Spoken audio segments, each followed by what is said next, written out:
Good evening, everyone, and welcome back to the channel.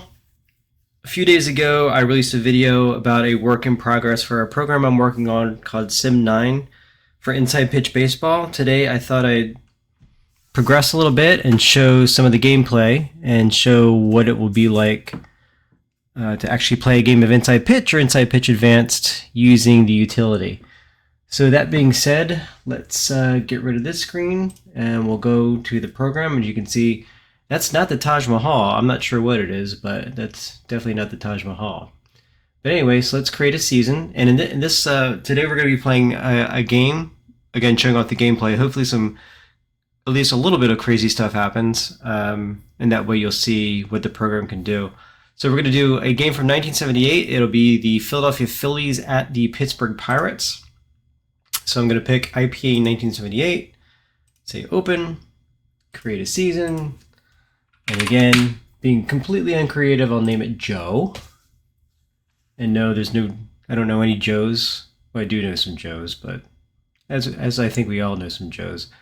Anyway, so this will load up, and this should bring up the main screen. Hopefully you can see it. Good. All right. And what we're going to do is the game actually takes place on August 6th. I picked a game where Steve Carlton would be facing Jim Bibby. I thought that would be interesting.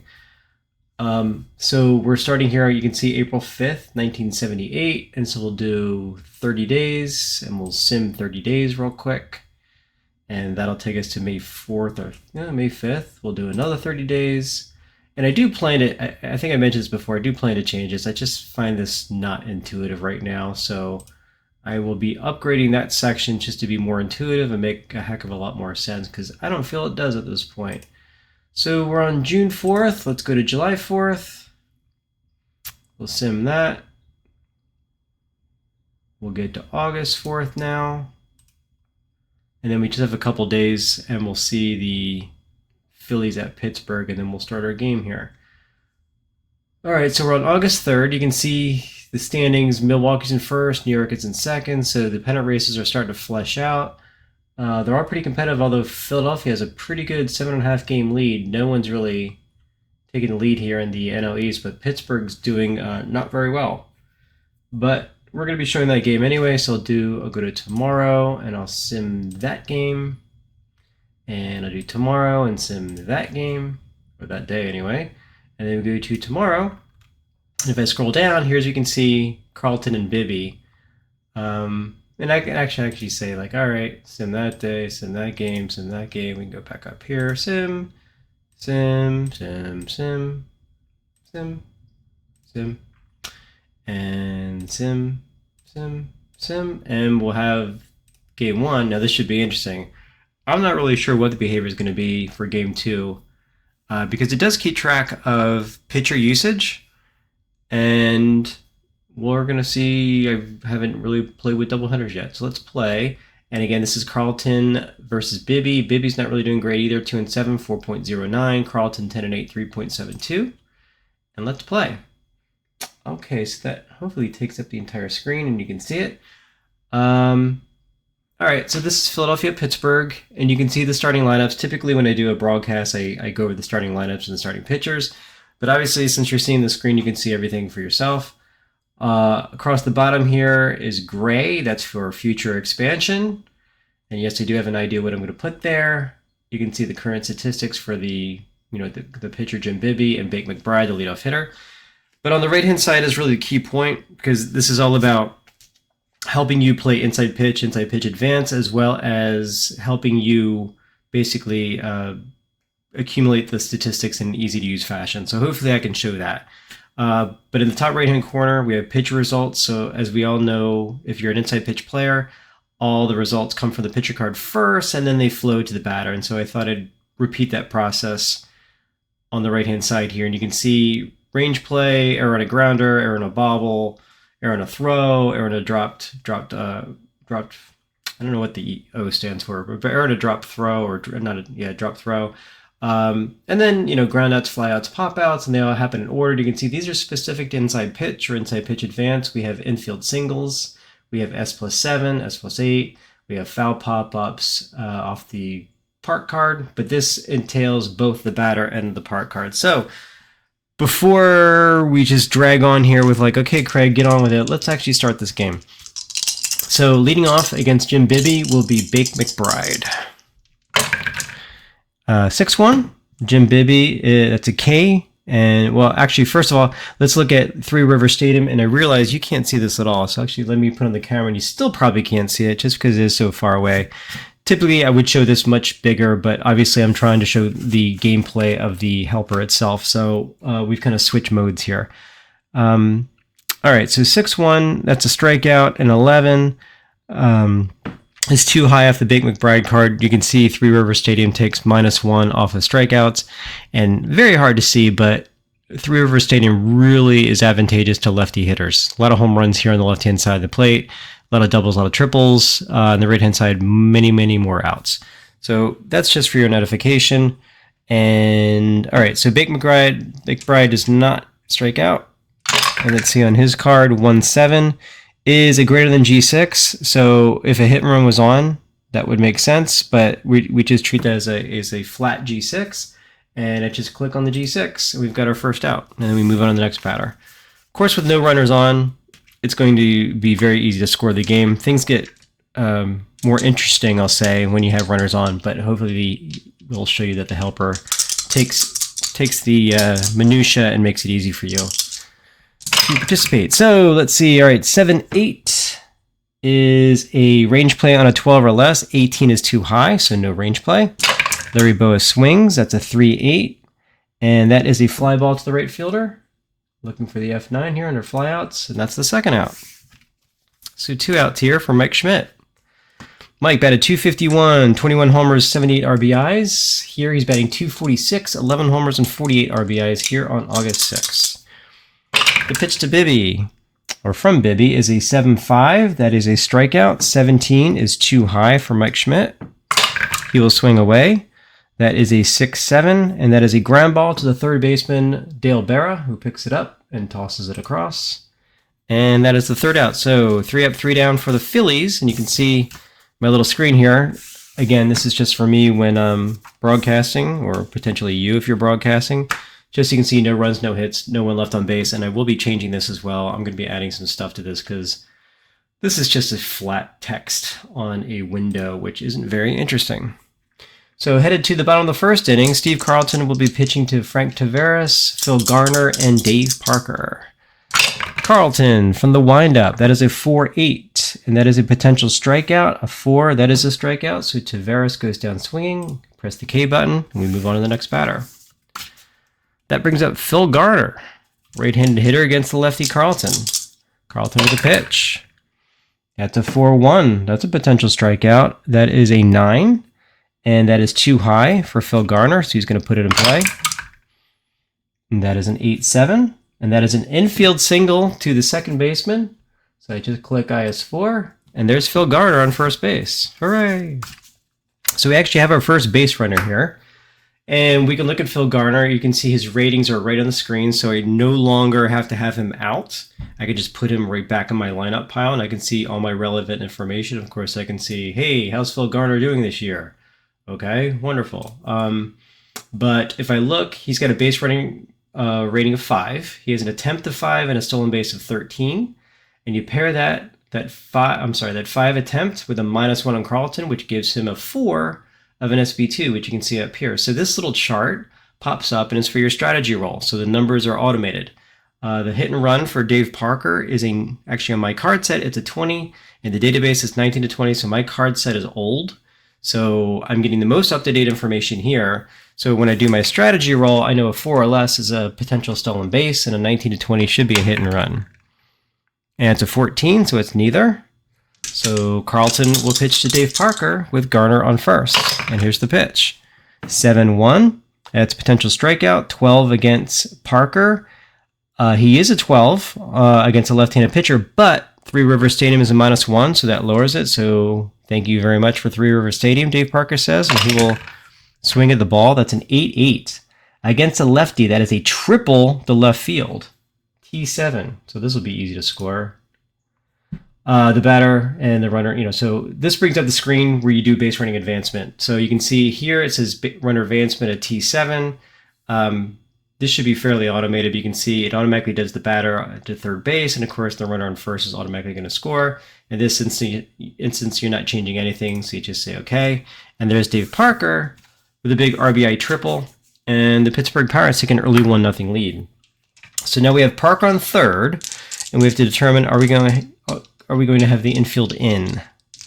And I'm going to say yes, just for giggles here, right? So stolen base of, let's see, where am I? I was pointing at the screen, obviously you can't see that. SBH is he going to steal home? So Parker is not rated for that. He is, but obviously with stolen base of home, it automatically figures out there's no opportunity to do that. So there is no strategy roll, and the infield's going to be in, and Carlton's going to deal to Bill Robinson, the right-handed hitter. That is an 8-3, and that is an EB. So that could be interesting. And his roll is an 8-5, so it's an NS8. So let's see, this could be interesting. So an EB, an NS8 symbolizes if there are no runners in scoring position, then we can potentially take this single away. But in this instance, there is a runner in scoring position, so it's just a flat S8. So an EB with an S8, and then we have to determine, now what's interesting is when you pick that top row of like range play, error on a grounder, error on a bobble, whatever it may be, it will match that with the result that you've already clicked on, in this case the S8, and determine if there's a possible error or not. Because obviously there are some things in the error charts that say, that can't happen in this particular play. So an EB on an S8 can happen. It could be a bobble. So what we're going to do is look at since it goes to center field, we're going to look at the error rating of Gary Maddox,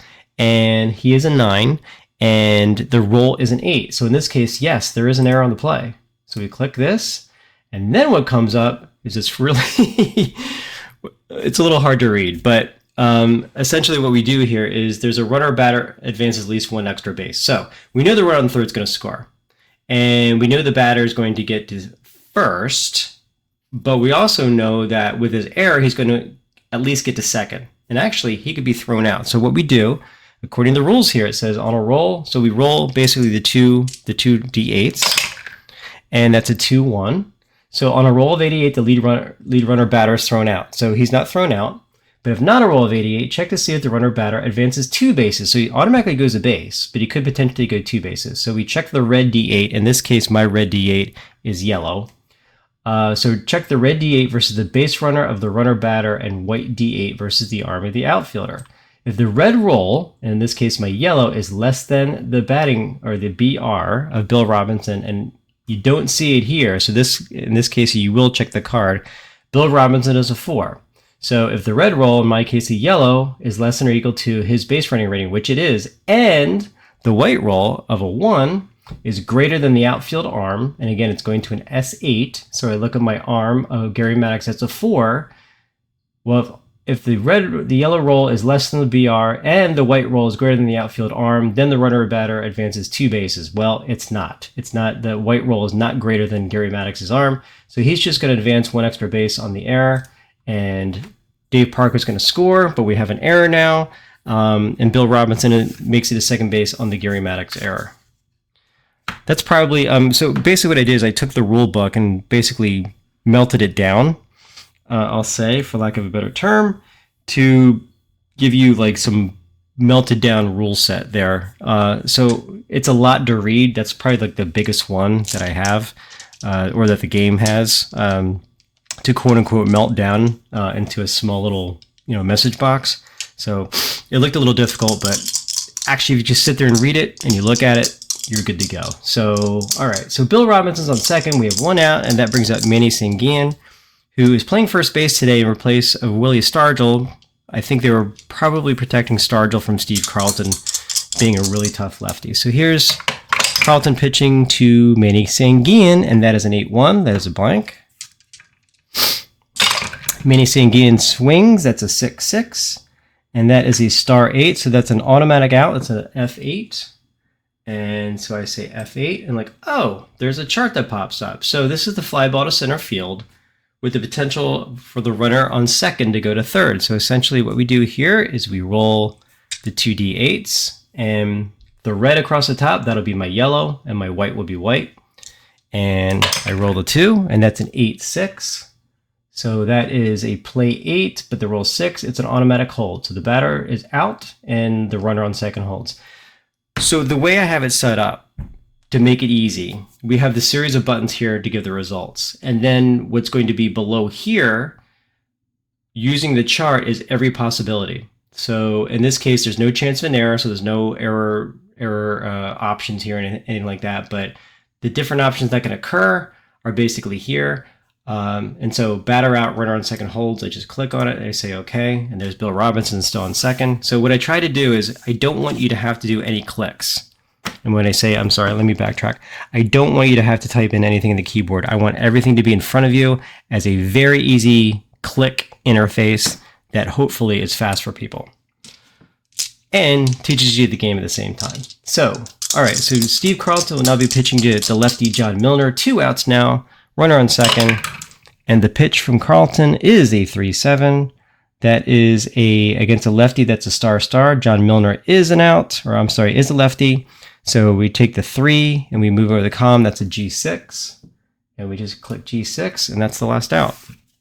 So at the end of 1, Pittsburgh at the bottom of the first, 2 runs, 3 hits, 1 runner left on base. And at the end of 1, it's Pittsburgh 2 and Philadelphia nothing.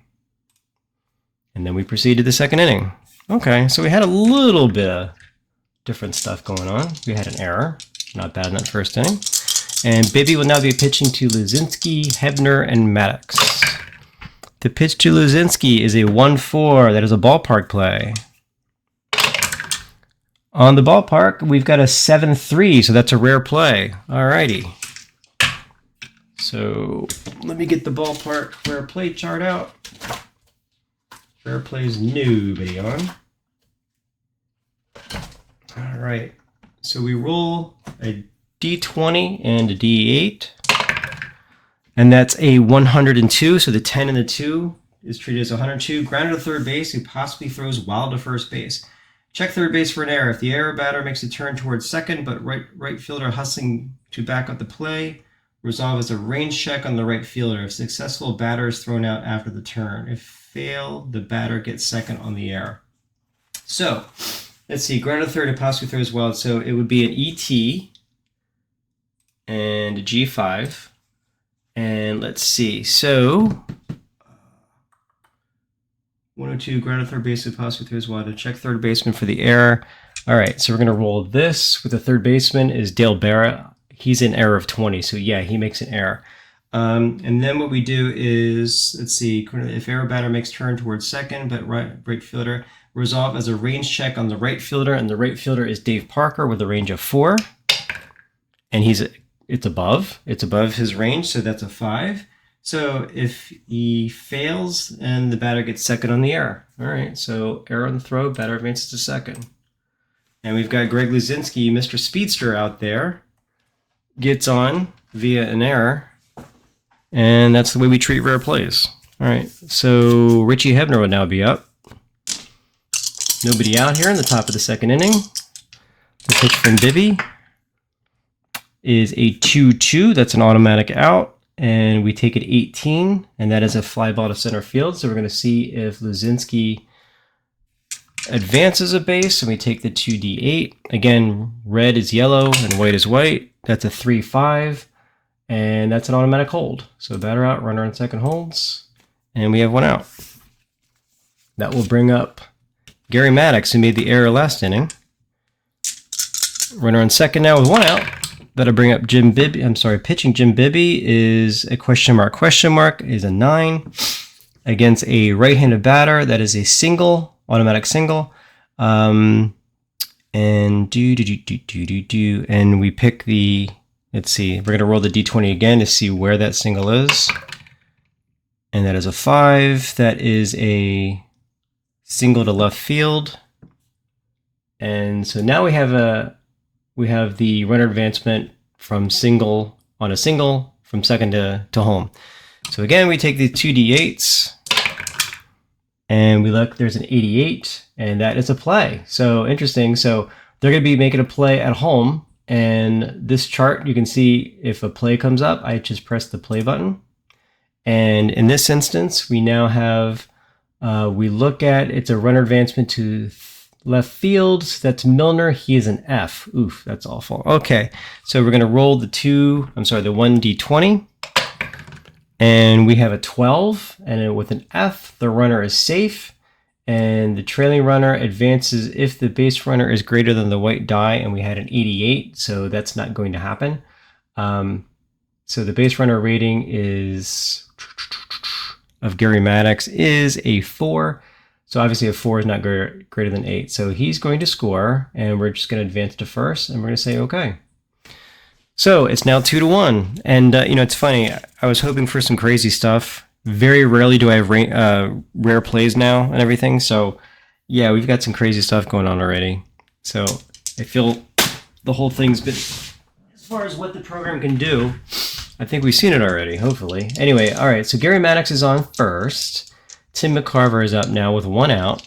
Let's look at and I've been completely ignoring the strategy rolls. So Gary Maddox is an attempt of 5, and Jim Bibby is a +3. So you can see here, strategy, he's going to steal second on an 8 and hit and run on a 17-20. And that's a 14, so nothing's happening. Bibby will pitch to McCarver. That is a 6-6. That's a walk. And a 3, yes, that's a walk. So we got some offenses plugging away here.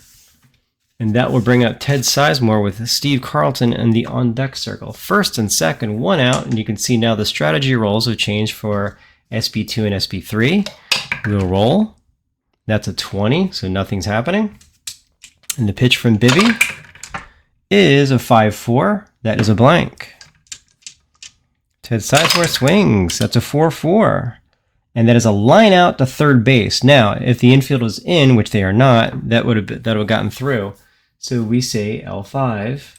And look at that. Here's my chart for line drive to third base. So line drive to third base. And we still have the roll here of an 18. And so the line drive is to third base. I've got the third base chart. I've got runners on first and second. 18, no double play. So no runners are doubled off. So the batter lines out to third base and the runner holds. Runners hold. And that's the second out. So you can see every chart should be built in to the system and make it easier for you rather than having to scramble and look for charts. Okay, so Bibby's now going to pitch to Steve Carlton. We're going to check to see if anyone's going again. Whoops, didn't mean to hit that. 17 is too high. So Bibby will pitch to Carlton. That's a 2-7. That's a potential walk. Carlton's walk rating is only a 4, so that's too high. So he'll put it in play. And that's a 5-3. And that is a base hit right past the second baseman. Now we bring up this chart, the advancement past the infielder. And with 2 out, we add 1 to the base runners. So in S4, runner on second scores on a 3+, but in this case, it will be, it'll still be 3+, but we add 1 to Maddox's rating. So he's going to score. So the runner on second, instead of just advancing 1 base, he scores.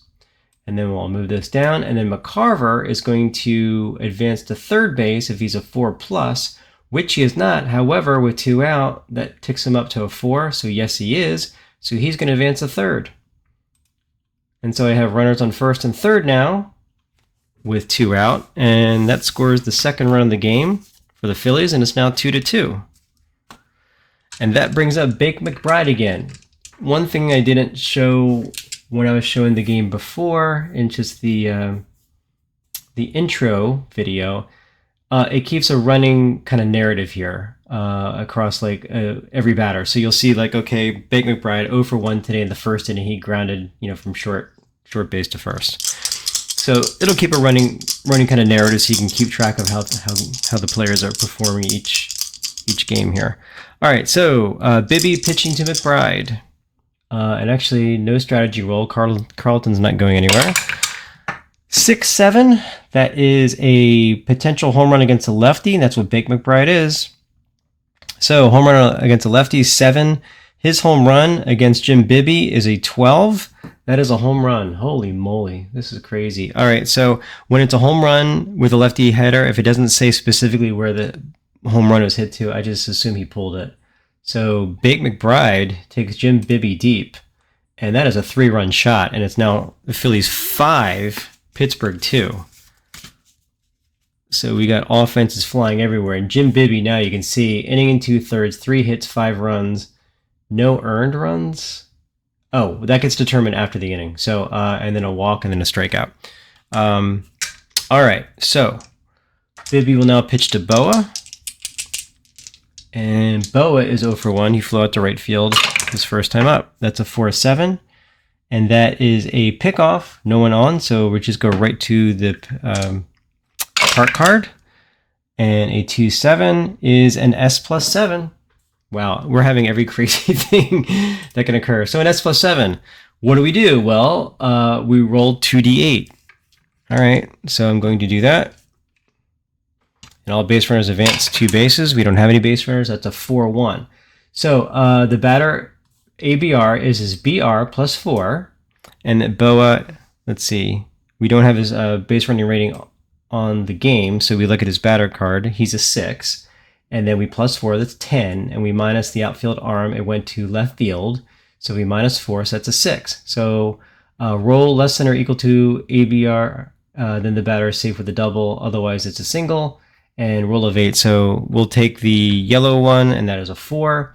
So roll less than or equal to the ABR, that is less than, and batter is safe with a double. Okay, so batter stretches single to double, runners advance 2 bases. And now we've got Larry Bowa on second base.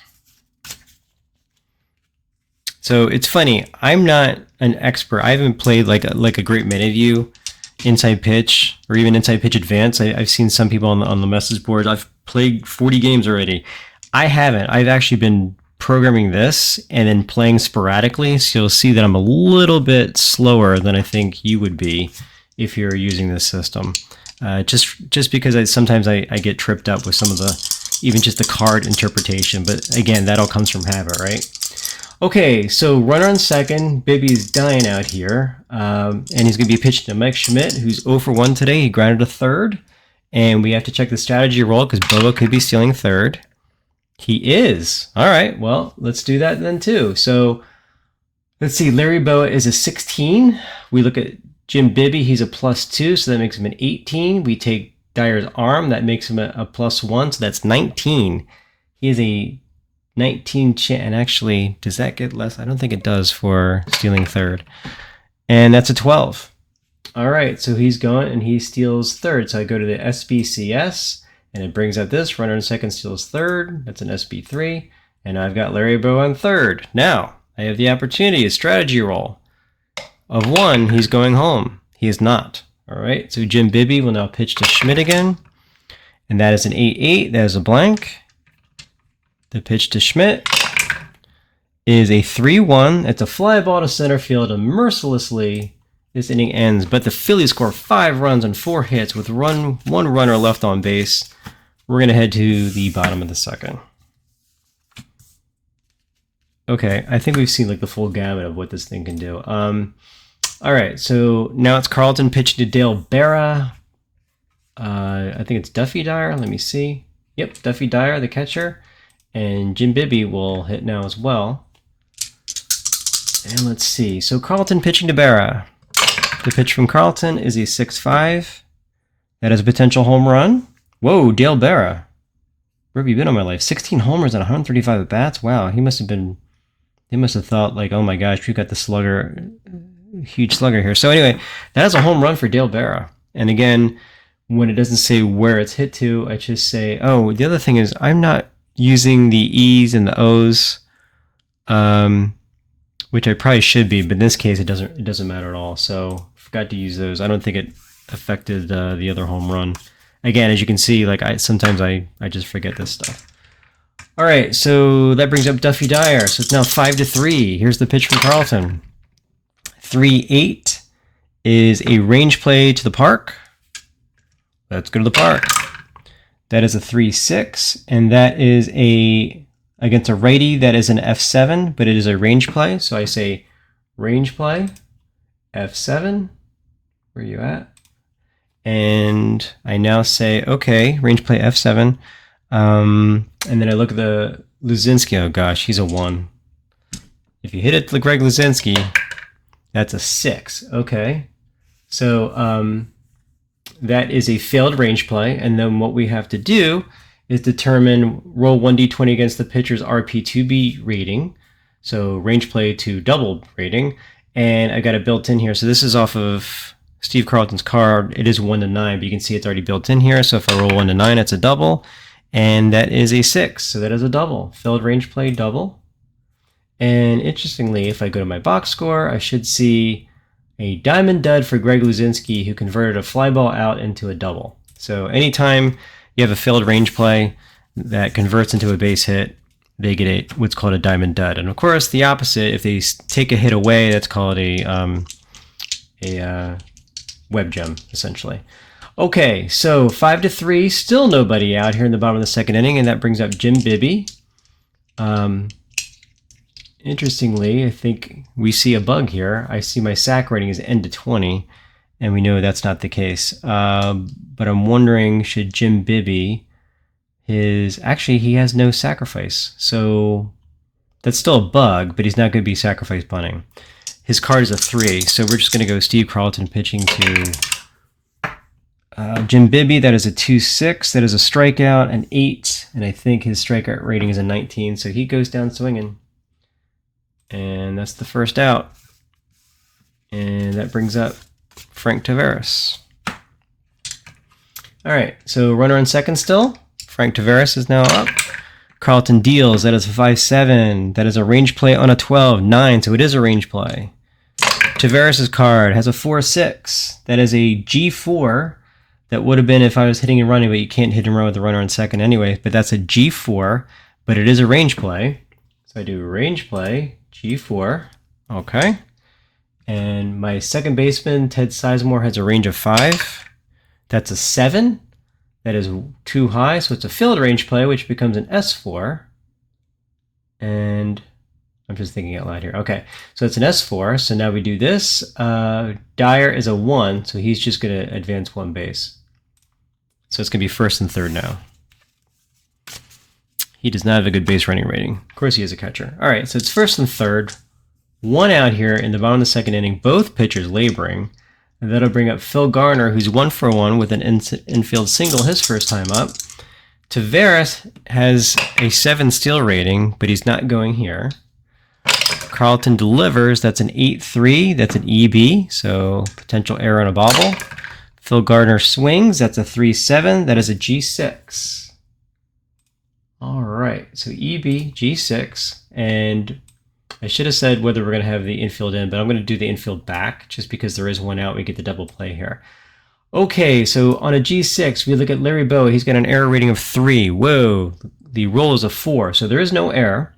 So now what we do, and this is another thing the thing does for you. So takes into account the double play rating of the batter, the pitcher, as well as where the ball is hit. So in this case, it's the ground ball to a shortstop, and then all we roll is this 1d20, and it's 13. Now I look, my roll modifier, which is off the charts, is a +2. So automatically, I take my 13 that I've rolled, and I make that into a 15, and then I look to see my results here. If it's less than or equal to 6, the batter's out at first. If it's between this and the 10, it's a fielder's choice, and then a double play is any roll greater than 10, of which this is. I got a 13 plus a 2, so that is a double play, 6-4-3, and that's going to end my inning. 1 run on 3 hits, 1 runner left on base, and ta-da. So I'm going to end it right there. So it's 5-3. We've had 10 hits and 8 runs and 2 innings, but I think we've seen a lot. Oh, what we haven't shown. So just one thing I'm going to show you real quick. So these are like inputting the results, right? Hopefully you see it. It's fairly straightforward. I try to do everything as just a single button click. All the charts should be right in front of you. Make it easy. If you want to choose a sub, let's see. So this is the Pittsburgh Pirates.